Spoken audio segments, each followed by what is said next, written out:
Olá, meu nome é Cleilton Amaral, professor de Geografia.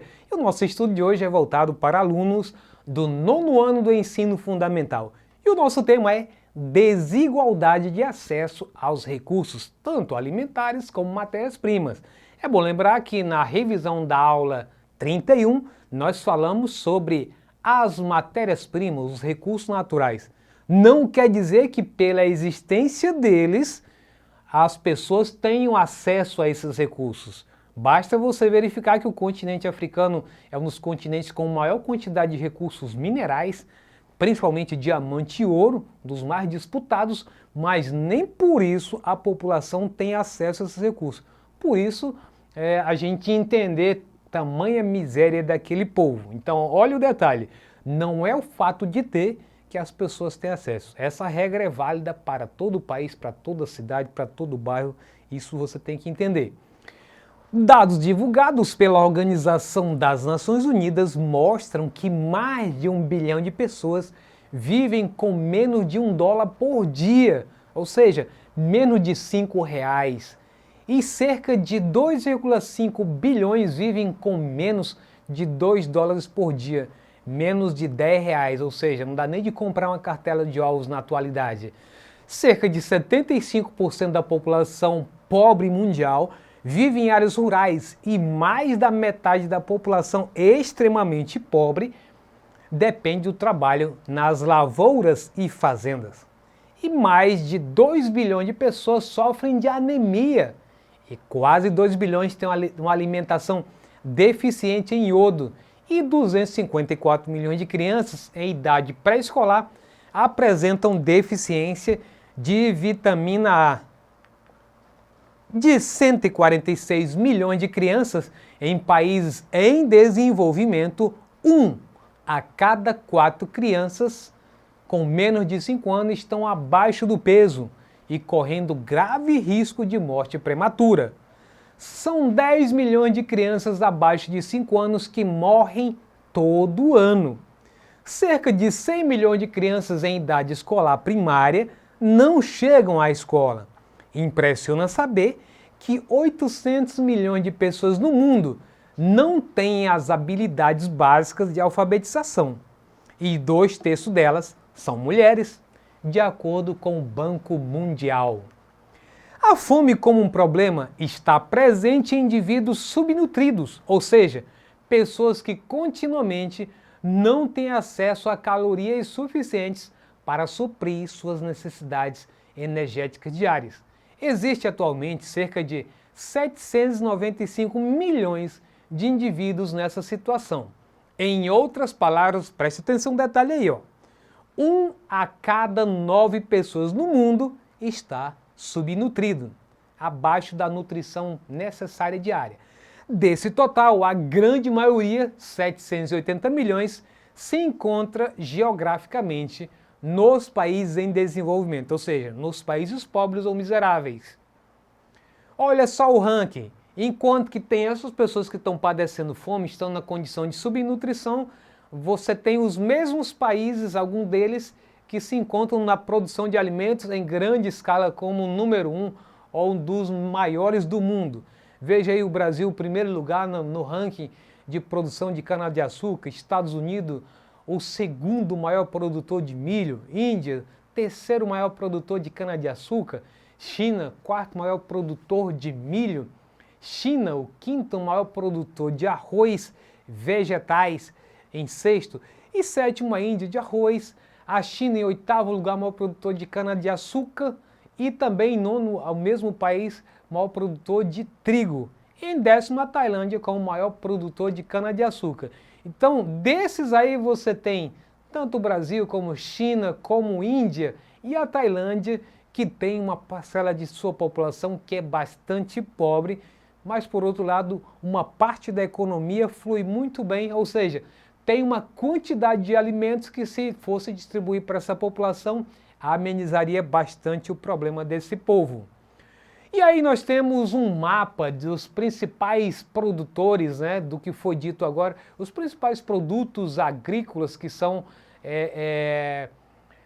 digamos, produzidos no setor agropecuário. Então você tem aí um mapa da agricultura comercial dos produtos tropicais, dos quais na América do Sul o Brasil faz parte desse grupo seleto aí de produtos tropicais. E muitos outros que você depois pode congelar a imagem e analisar cada um desses detalhes, que é bastante rica as informações deste mapa.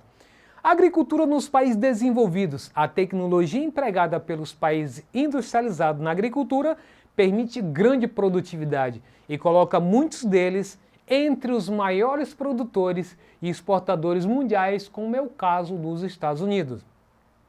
Já a agricultura nos países subdesenvolvidos, como consequência, em grande parte desses países, predomina uma agricultura de subsistência, complementar à plantation, ou seja, uma agricultura que serve apenas para a subsistência, manter a existência daquela população que está naquela propriedade. Complementar a plantation, ou seja, aquelas grandes propriedades, aquelas fazendas agrícolas.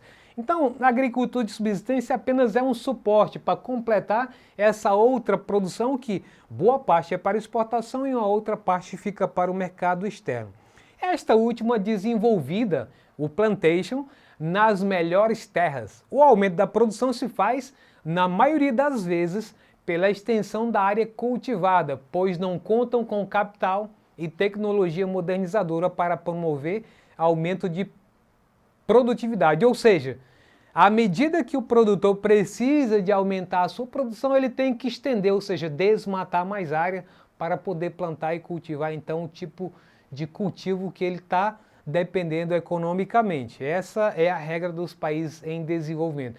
Embora atualmente com muitas restrições, mas ainda acontece muito essa prática do desmatamento para poder estender a área cultivada. E aí, diante de toda a problemática que estamos discutindo aqui sobre a questão da fome e da subnutrição, aparece no cenário o desperdício de alimentos, que é um agravante também. Em 2016, por exemplo, das 4 bilhões de toneladas métricas de comidas produzidas, 1/3 foi desperdiçado, ou seja, 1,3 bilhões de toneladas métricas, custando aproximadamente 750 bilhões a economia global anualmente. Entretanto, as perdas não se limitam apenas à esfera econômica, mas também de outros insumos que foram necessários para a produção, como a água, energia e trabalho, emitindo ainda gases estufas ao longo do processo. E aí nós temos um mapa que eu queria que você observasse a partir do continente africano ao centro. Índice Global da Fome. Por que eu quero que você dê foco no continente africano? Porque, de acordo com a nossa legenda, boa parte dos índices graves estão aí no continente. Então, o vermelho, fome extremamente alarmante, você encontra ali na parte central do continente. De laranja, uma situação alarmante. E de amarelo você vai ter aí uma situação grave. Se nós olharmos para o caso da América do Sul, você vai ver que a situação é situação baixa, né? O nível de fome. Já no continente africano é um destaque para a África do Sul, na parte sul aí do continente. Ele diz aí que o índice dela é considerado moderado, porque dentro do continente é considerado um dos países desenvolvidos. Muito bem. Quase nada na mesa. Crise econômica, desigualdade e falta de acesso impedem milhões de obter refeições adequadas diariamente. Então, 7,9% da população da América Latina e do Caribe sofre de fome e de desnutrição. E 5,6% dos brasileiros vivem com menos de US$ 1,90 ao dia, fonte da FAO e IBGE. Quanto ao campeão de desperdício, vejam só, 10% nos mercados e nas casas, 30% nas centrais de abastecimento, 50% no manuseio e transporte e 10% na colheita. Por dia isso equivale a 41 mil pessoas que poderiam ser alimentadas, 25 milhões de pessoas por dia, equivale a 13% da população do Brasil. E por ano isso quer dizer que 15 milhões de toneladas desperdiçadas no Brasil que alimentariam 9 bilhões de pessoas em um dia em toda a população do Brasil por 47 dias. Muito bem, o quanto de comida você desperdiça? Um em cada 8 pessoas passa fome no mundo e um terço de tudo que é produzido no mundo é desperdiçado. Que notícia triste, não é verdade, minha gente? Muito bem, com isso vamos para o nosso exercitando. Tem uma frase aí, uma pequena frase que diz o seguinte: melhor sobrar do que faltar. De origem latina, esse dito popular, que vem desde os tempos romanos, acaba explicando uma infeliz realidade no mundo de hoje. Letra A, a produção ineficiente de alimentos. Letra B, o desperdício de alimentos. Letra C, a superprodução de alimentos. E letra D, a subnutrição causada pela falta de alimentos. Então, melhor sobrar do que faltar está associada a qual dessas alternativas? Se você respondeu que a alternativa é a letra B, está certo, está ligado ao desperdício de alimentos. Aliás, isso faz parte inclusive da cultura das casas de muita gente quando acontecem os festejos natalinos e festa de ano novo. Melhor fazer muito e sobrar do que faltar. Estão lembrados disso? Então esse faz parte do planejamento das pessoas em suas casas. Mas lembrando, para quem pode fazer isso, quem não pode, fica só vendo a festa do vizinho acontecer, ok? Então, com isso a nossa aula termina por hoje. Agradeço a todos vocês que têm acompanhado. Se você quiser acompanhar essa ou outro componente curricular, basta acessar a plataforma Eduque. Um abraço e até a próxima!